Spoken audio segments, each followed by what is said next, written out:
Saudara, Lembaga Survei Indikator Politik Indonesia merilis survei elektabilitas calon wakil presiden jelang pemilu 2024. Dari 5 nama yang dimunculkan, muncul nama Menteri BUMN Erick Thohir unggul dengan perolehan elektabilitas sebesar 22,9%. Dalam survei yang dilakukan Lembaga Survei Indikator Politik Indonesia periode 20 hingga 24 Juni 2023 dengan 1.220 responden, dalam hasil survei pada minggu kemarin muncul 5 nama bacawa pres jelang Pilpres 2024. Posisi pertama ada nama Erick Thohir unggul 22,9%, posisi kedua Ridwan Kamil 20,1%, kemudian ada nama Sandiaga Uno 17,5%.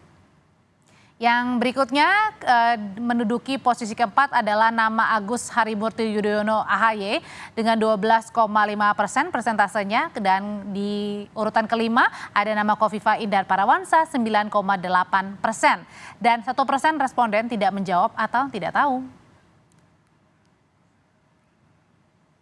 Nah, ini 5 nama saja yang kita uji, jadi kita kerucutkan terus. Hasilnya konsisten, ya, konsisten seperti ini. Ini traynya sebelah kanan, jadi sekalian bisa cek di sini, ya, traynya. Nah, bagaimana dengan tadi? Ternyata setelah kita, kalau tadi kan di atas adalah berdasarkan generasi based on simulasi 23 nama ya. Nah, kalau ini khusus yang 5 nama, ternyata polanya tidak berubah. Ya. Erick lagi-lagi unggul di kelompok generasi muda, nih ya. Kemudian Kang Ridwan.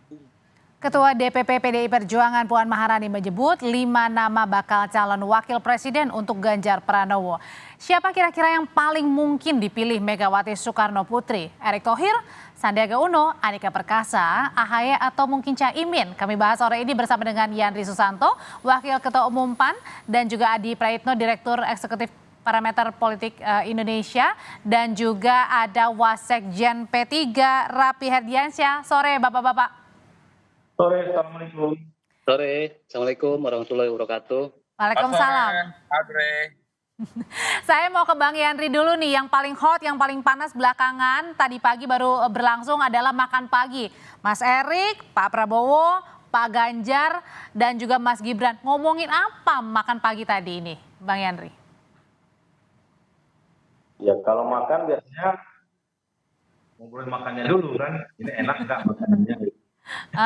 Sambil makan ngobrolnya apa aja, Bang Yandri? Tapi begini, karena situasi sekarang sudah mendekati kontestasi pemilu, apakah itu pemilu pilpres maupun legislatif, tentulah segala gerak-gerik, tampakan layar, foto atau situasi kebersamaan itu menjadi perbincangan publik yang tidak jauh dari kira-kira apa nih koalisi di 2024. Nah, kalau dari PAN, saya sudah sampaikan beberapa kali di berbagai kesempatan, PAN sampai hari ini belum menentukan pilihan berkoalisi dengan siapa, tapi kami dalam Bang Yandri, mohon izin, ini suaranya agak terputus-putus. Mungkin saya ulangi pertanyaannya. Jadi ngobrolnya ini ada khususkah tentang topik di Pilpres mungkin? Ada kemudian juga obrolan yang kemudian menghangat. Karena kan ini tidak main-main loh, ada Mas Gibran, baca pres Pak Ganjar, baca pres Pak Prabowo, termasuk Mas Erick yang menjadi unggul hari ini survei yang dibaca Wapres. Ya, saya pasti ada pembicaraan mengenai kontestasi Pilpres. Tapi apakah pembicaraan itu serius atau tidak, ya saya nggak tahu, karena itu kan ada Pak Prabowo sebagai capres dari Gerindra, ada Pak Ganjar capres dari PDIP, dan ada Pak Erick Thohir yang kami gadang-gadang selama ini di setahun terakhir yang kami tawarkan untuk posisi sebagai calon wakil presiden, apakah itu berkoalisi dengan PDIP yaitu dengan Ganjar Pranowo atau dengan Pak Prabowo. Jadi 2 kemungkinan ini kami tawarkan Pak Erick Thohir yang sampai sekarang belum ada kata final, Mbak. Jadi saya kira dinamikasi komunikasi itu tetap akan terjadi. Nah, tapi pertemuan ada Gibran, ada Pak Prabowo, ada Ganjar, ada Pak Erick. Saya tentu saja sebuah demokrasi yang sangat besar di Indonesia. Bang Yandri, mohon izin, audionya masih kurang baik. Oke, sebelum saya ke Bang Yandri sambil diperbaiki koneksinya, jaringannya, saya mau ke P3 dulu ya dengan Mas Raffi. Mas Raffi, jadi kan kemarin ini Mbak Puan udah mengerucut nih, udah bilang ada 5 nama, salah satunya ada nama Mas Sandi. Kalau gitu menambah semakin angin bahwa salah satu kandidat terkuatnya yang dipilih adalah Mas Sandi untuk mendampingi Pak Ganjar.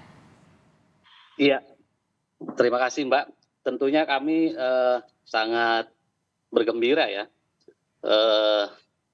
dalam proses penggodokan nama calon wakil presiden untuk Pak Ganjar ini oleh PDI Perjuangan itu menunjukkan progres yang signifikan. Dari yang semula 10 terbaru di spill 5 nama, salah satunya Pak Sandi yang merupakan Ketua Bapilu Partai Persatuan Pembangunan. Itu cukup membuat kami yakin, seyakin-yakinnya bahwa memang nama Pak Sandi terus masuk radar menjadi calon wakil presiden dari Pak Ganjar Pranowo. Nah, yang pasti memang PDIP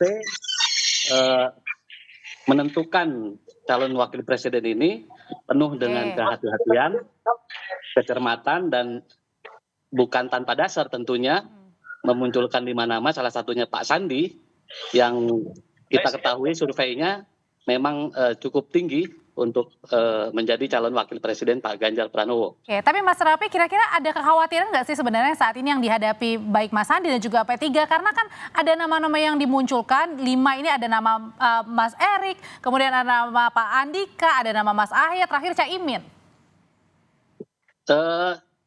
Tidak sama sekali ada kekhawatiran, bahkan kepercayaan diri kami sangat tinggi ya, karena dari sisi kualifikasi personal, figur Pak Sandi ini melengkapi figur Pak Ganjar. Dari dalam Pak Sandi, di figurnya Pak Sandi itu merepresentasikan karakteristik 60% pemilih mayoritas di Indonesia, yaitu yang kita ketahui generasi milenial dan generasi Z. Nah, Pak Sandi ini identik dengan figur-figur kreatif yang notabene wajah anak muda kita hari ini. Dan pemilih kita ketahui nanti 2024 adalah usia-usia muda yang tadi generasi milenial dan generasi Z. Artinya figur Pak Sandi ini akan menjadi pilihan yang tepat, akan menjadi pasangan yang tepat untuk Pak Ganjar Pranowo untuk menjangkau usia-usia muda, generasi milenial dan generasi Z tadi, gitu Mbak. Oke, kalau gitu sebenarnya Mas Adi, kalau nama Mas Sandi, Mas Erik kan memang juga sudah muncul ya, tapi ada nama Mas Ahy, kemudian ada nama Caimin terakhir juga pas di Harla PKB, ada juga nama mantan Panglima Pak Andika. Ini sebenarnya kenapa 3 nama ini kemudian muncul, terutama yang kedua deh, Mas Andika, Pak Andika dan juga Caimin? Ya, saya kira ini juga bagian dari strategi PDIP untuk mengakumulasi dan mengonsolidasi kekuatan politik di 2024 ya. Karena bagi PDIP kan bukan hanya soal bisa memajukan Ganjar Pranowo sendiri, tapi bagaimana partai-partai politik yang lain juga menjadi bagian di dalamnya. Kenapa muncul nama Caimin misalnya? Karena Caimin ini adalah representasi politik dari kalangan Nahdlin, Ketua Umum PKB yang diyakini mampu mengonsolidasi basis-basis politik Nahdlin. Jadi wajar kalau kemudian Caimin muncul dalam radar cawapres yang akan diusung oleh PDIP. Karena the one and only representasi politik dari NU ya. Tapi ini sebenarnya munculnya last minute nggak sih pada saat kemarin karena di Harla gitu? Ya betul, ini menunjukkan betapa dinamika politik kita kan berkembang cukup dinamis, Audrey. PDIP sepertinya juga berkepentingan, seperti halnya Prabowo Subianto juga berkepentingan dengan suara-suara Nahdlin yang memang mostly sampai saat ini itu terakumulasi di pemilih-pemilih PKB. Begitupun dengan AHY, saya kira memang pemilih-pemilih yang lain juga berharap supaya AHY saat ini misalnya dan Demokratnya mampu melakukan rekonsiliasi politik dengan PDIP, sesuatu hal yang sangat mungkin terjadi di 2024. Kalaupun toh the end of the day-nya misalnya bukan AHY ataupun bukan Caimin yang jadi pendamping Ganjar Pranowo, minimal ada konsesi politik yang setara dengan harga cawapres. Ini kan soal bagaimana deal politik saja di belakang panggung yang tentu saja tidak mungkin bisa disampaikan kepada publik. Tapi overall bagi saya, bagi PDIP perlu merangkul PDIP, perlu merangkul PKB, kira-kira begitu. Meskipun udah tahu masing-masing udah punya koalisi ya, termasuk Mas Ahy ya? Ya sebelum ada janur kuning yang resmi soal siapa yang mendaftarkan ke KPU ditetapkan sebagai kontestan pemilu 2024, maka sepanjang itu pula persoalan dinamika politik dan konfigurasi yang ada saat ini bisa meleleh cukup mencair, Audrey. Oke. Nah, di antara 5 nama itu ada juga nama Mas Erick Thohir yang belakangan ini surveinya unggul di mana-mana, Bang Yandri. Nah, kalau kayak gitu sebenarnya dari Bang Erick sendiri, Mas Erick sendiri atau dari PAN sendiri sebenarnya tinggal milih atau masih menunggu nih kira-kira siapa yang paling kemudian dekat untuk menjadi bacawa pres, Pak Ganjar atau Pak Prabowo? Ya, kalau dari awal saya sampaikan, kalau Ganjar mau menang ya ambil Erik, kalau Prabowo mau menang ambil Erick Thohir. Dan sampai sekarang kata final itu belum ada, jadi dinamisasi komunikasi kepada para pihak, apakah itu dengan PDIP atau dengan Pak Prabowo di Gerindra, terus kami lakukan, kami matangkan. Tapi kami jujur sampai sekarang memang kata sepakatan belum ada. Tapi kami Jadi siapa cepat dia dapat gitu ya? Siapa cepat duluan? Aku yakin dengan survei Pak Erick Thohir yang setahun terakhir nggak pernah diperhitungkan, ya di bawah AHY, di bawah Sandiaga Uno, di bawah Ridwan Kamil, sekarang menyalip teratas, hampir 23%. Artinya publik atau rakyat Indonesia sudah pintar, sudah cerdas. Sosok Pak Erick Thohir ini memang dibutuhkan dari publik ini. Ya dia bisa bekerja dengan baik, menangani yang rumit bisa terurai seperti sepak bola itu bisa menjadi dan lain sebagainya. Oleh karena itu kami berkeyakinan siapa yang ambil Erick Thohir itu bisa memenangkan kontestasi Pilpres di tahun 2024, apakah itu Ganjar atau Prabowo. Jadi pilihan tinggal 2, Pak. Jadi Prabowo Erick atau Ganjar Erick. Nah ini yang saya katakan di sebulan yang lalu, siapa yang cepat mengambil Erick ya kami berkoalisi dengan itu. Artinya kami sekarang menunggu komunikasi yang mendekati final sehingga nanti bisa didaftar ke KPU. Erick berpasangan dengan siapa? Apakah dengan Pak Prabowo atau dengan Pak Ganjar Pranowo? Gitu. Kalau perspektif P3 beda. Jadi suara penentu Pak Ganjar itu ya Pak Sandi. Gimana, Mas? Ya. Kalau perspektif P3 itu beda. Suara penentu Pak Sandi itu suara penentu Pak Ganjar. Tapi kenapa sekarang tawaran P3 itu nggak dikumpres gitu loh, ya kan? Jadi kesempatan yang lain masih ada. Nah, jadi saya punya ada. Tahan dulu Mas Rafi. Mas Rafi, kalau belakangan kan ini Pak Erick sering nempel ya, sering dekat dengan Pak Jokowi dengan beberapa baca pres juga. Tapi kemudian kalau untuk Mas Sandi sendiri yang menjadi bacawa pres, salah satu kandidat terkuat, tapi kayaknya jarang ya, lebih banyak kan Mas Erick. Kenapa nih? Nah, kalau biasanya itu nggak melulu yang nampak itu, yang terlihat yang iya. Justru kalau bicara kode-kode politik itu kan nggak semuanya harus yang nampak. Ada juga yang tidak nampak, sama seperti kemarin muncul 5 nama bacawa pres oleh Pak Puan. Itu kan sebenarnya kode nama yang merupakan untuk Pak Sandi, untuk P3 ini sosok prioritas yang untuk mendampingi Pak Ganjar. Jadi tidak akan melangkah untuk ini namanya rumus otak-atik gatuk gitu. Jadi ada yang nampak, ada yang tidak nampak. Tetapi secara kode alam, kode politik itu secara jelas bisa dilihat juga gitu. Jadi nggak mesti yang selalu bersama itu yang jadi artinya pasti. Strategi untuk mendekati bersama lebih sering dengan Pak Jokowi untuk mendapatkan efek begitu, itu tidak dilakukan Mas Sandi? Oh kalau soal efek Pak Jokowi jelas tentu punya efek. Nah kemudian Pak Sandi bukan tidak melakukan itu gitu. Tetapi mungkin ada momentum, ada cara-cara yang lain yang memang Pak Sandi P3 dengan Pak Sandi melakukan cara-cara yang bisa mendapatkan efek juga, semacam bentuk dukungan yang kuat dari Pak Jokowi, kira-kira seperti itu. Nah, tapi di luar bahasan itu, ini kan bukan bicara sekedar efek-efek saja, tapi ada tadi yang saya bilang, saya punya rumus yang rasional dan saintifik. Kenapa figur Pak Sandi memiliki nilai tambah bagi Pak Ganjar Pranowo? Dari sisi kualifikasi personal, ya Pak Sandi identik dengan figur yang kreatif. Pak Sandi juga sosok yang mobile, memiliki mobilitas tinggi. Jadi bisa dibayangkan Mbak, dalam satu hari aja Pak Sandi bisa berkegiatan lebih dari 3 titik dengan energi Tapi yang kan stabil. sama, Mas Erik juga seperti itu. Oh ya, tapi ada sisi-sisi kualifikasi yang lain yang memang bisa menjadi parameter kenapa Pak Sandi ini menjadi suara penentu untuk kemenangan Pak Ganjar Pranowo. Dan tadi rumusan ini juga tidak disetujui tadi sama PAN ya, karena Mas Erik bisa saja nanti justru bersama Pak Ganjar untuk bacawa pres mendamping, Bang Yandri. Ya, kalau kami kan berbeda dengan P3. P3 langsung berkoalisi dengan PDIP. Ketika kami datang ke PDIP, ya kami tawarkan Erick Thohir. Dan kami belum menyatakan berkoalisi dengan PDIP, walaupun saya sampaikan tadi, PAN itu tinggal 2 pilihannya, antara Pak Prabowo dengan Pak Ganjar. Dengan satu nama yang kami dorong yaitu Pak Erick Thohir. Jadi kita tunggu saja dinamisasi komunikasi antar elit partai, di mana kalau PAN itu sedang menyerahkan sepenuhnya pada ketua umum untuk menentukan arah koalisi, termasuk nanti capres siapa, cawapres siapa. Nah, oleh karena itu dengan tren positif Pak Erick Thohir yang saya katakan tadi setahun belakangan, tahun terakhir itu nggak pernah dihitung, tapi dengan kinerja yang baik, kemudian komunikasi publik yang baik, berbagai lembaga survei yang kredibel, ya alhamdulillah Pak Erick Thohir teratas sekarang. Nah, oleh karena itu saya kira kita tunggu saja Ganjar nanti ngambil siapa, Pak Prabowo ngambil siapa, tapi saya hakul yakin di antara 2 ini apakah Pak Prabowo atau Pak Ganjar, insya Allah mengambil Erick Thohir. Nah, oleh karena itu saya katakan tadi kalau mau menang ya ambil Erick Thohir, karena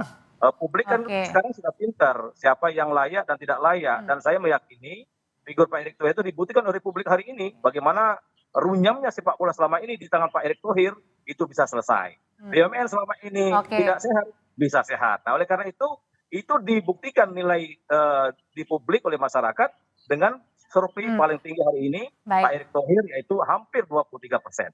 Gitu, Mbak. Oke, tapi kenapa Kalau sih, Mas? Saya boleh maksud. Silakan. Kalau Pak Sandi kalau bicara survei tidak insidental, jadi lebih konsisten. Selalu berada di posisi teratas survei, setidaknya di 3 nama besar. Nah, artinya konsisten terus, tidak terpengaruh dengan ada isu sepak bola atau isu lain. Pak Sandi itu lebih konsisten. Tapi kan nggak pernah di atas. Kalau Pak Erick ini dari yang tidak dihitung menjadi sangat diperhitungkan. Sekarang kan yang penting kan tren positifnya, Adindaku. Jadi jangan sampai hanya masuk 3 besar. 3 besar mah nggak menang. Yang menang itu kan yang paling besar, yang paling atas yang menang itu. Oleh karena itu saya Bang Yandri, Mas Rafi. Kalau Erick Ganjar mau menang, ambil Erick. Kalau Prabowo mau menang, ambil Erick. Itu kuncinya. Oke, tapi pertanyaannya, tahan dulu Bapak-Bapak. Saya kalau mau ke Mas Adi deh. Mas Adi, tapi pertanyaannya tadi kan kalau mau menang ajak dari PAN ini ajak Mas Erik. Tapi kenapa sih PAN ini harus bermain di 2 kaki, Pak Prabowo, Pak Ganjar? Ya, bagi saya yang melihat dari jauh, PAN ini kan macam tagline sebuah minuman. Siapapun capresnya, cawapresnya hanyalah Erick Thohir. Jadi datang ke PDIP ya, mau berkoalisi kalau Erick Thohir yang kemudian bisa mendampingi Ganjar Pranowo. Begitupun ketika datang kepada Prabowo Subianto, kalau bisa menggaransi Erick sebagai wakil, maka disitulah kemudian pelabuhan politik yang akan dilakukan oleh Partai Amanat Nasional ini semacam ingin menaruh telur di 2 keranjang. Ini tinggal keranjang mana yang mau menang. Jadi siapa cepat ya yang deklarasi gitu ya mengambil. Kalau P3 opsinya terbatas, hanya 1 keranjang, the one and only ya, Ganjar Pranowo bukan yang lain. Karena P3 sudah memutuskan berkoalisi dengan PDIP. Nah, yang kedua, ini yang menarik sebenarnya Audrey, bahwa Erick Thohir ataupun Sandi memiliki elektabilitas sampai Sidratul Muntaha menjulang ke sana secara ideal berpasangan dengan siapapun dan bisa mendongkrak suara. Tapi kan kita tahu gembok soal cawapres itu sampai saat ini di PDIP itu hanya ada di Megawati Soekarno Putri, bukan yang lain. Gembok cawapres di Gerindra itu ada di Prabowo Subianto dan Muhaimin Iskandar. Nah, bisa tidak Bang Yandri ini meyakinkan Prabowo dan Caimin untuk memberikan gembok itu kepada Erick untuk bisa mendampingi Prabowo? Bisa. Bentar. Hingga sore hari ini. Sebentar Bang Yandri. Erick Thohir itu akan menjadi cawapres. Apakah Prabowo atau Ganjar pasti ada yang ngambil. Insya Allah. Oke, tapi pertanyaannya gini, Bapak-bapak, Mas Adi, ini tidak hanya Mas Erik, Mas Sandi, tapi juga ada 2 calon yang berlatar belakang militer. Ada nama Pak Andika juga. Ini kenapa pemilihannya akhirnya mengerucutnya salah satunya Pak Andika, mantan Panglima? Mas Adi? Ya saya kira memang Pak Andika ini merupakan salah satu figur yang memiliki portofolio yang dinilai punya potensi mendongkrak dan bisa menggaransi kemenangan di Pilpres ya. Karena kalau kita melihat irisan pemilih di 2024, kita mengacu angka-angka statistik, pasangan capres terutama dari kalangan sipil, cawapresnya dari militer itu juga relatif masih digandrungi Audrey. Ini juga yang bisa menjelaskan kenapa AHY itu masuk dalam radar cawapres Ganjar Pranowo yang belakangan ini mulai disebut oleh Puan Maharani. Jadi ini sebagai bagian dari testing the water, semacam Oke. beauty contest sebenarnya, di mana partai-partai ini mencari portofolio ideal sebagai pendamping untuk memenangkan pertarungan politik. Bagi PAN nggak ada pilihan lagi ya, hanya Erick Thohir. Bagi P3 nggak ada pilihan lagi, hanyalah Sandiaga Uno. Tapi the end of the day-nya itu tadi, siapa yang bisa membukakan gembok posisi cawapres untuk masing-masing poros ini. Di PDIP itu ada Megawati, di Gerindra itu kunci gembok cawapresnya ada di Oke. Prabowo Subianto dan Muhaimin Iskandar. Itu sampai hari ini. Entah ke depan sehari 2 hari ini mungkin Bang Tapi Yandri nama bisa Pak Andika ini meyakinkan. bisa jadi menguat begitu daripada dibandingkan dengan cawapres yang lainnya seperti Mas Erik dan Mas Andi kan baru dapat KTA nih dari PDP. Ya kalau membaca angka-angka statistik tentu Pak Andika Perkasa ini kan relatif kurang muncul secara signifikan. Yang ada itu kan hanya sebatas popularitasnya di angka sekitar 60%.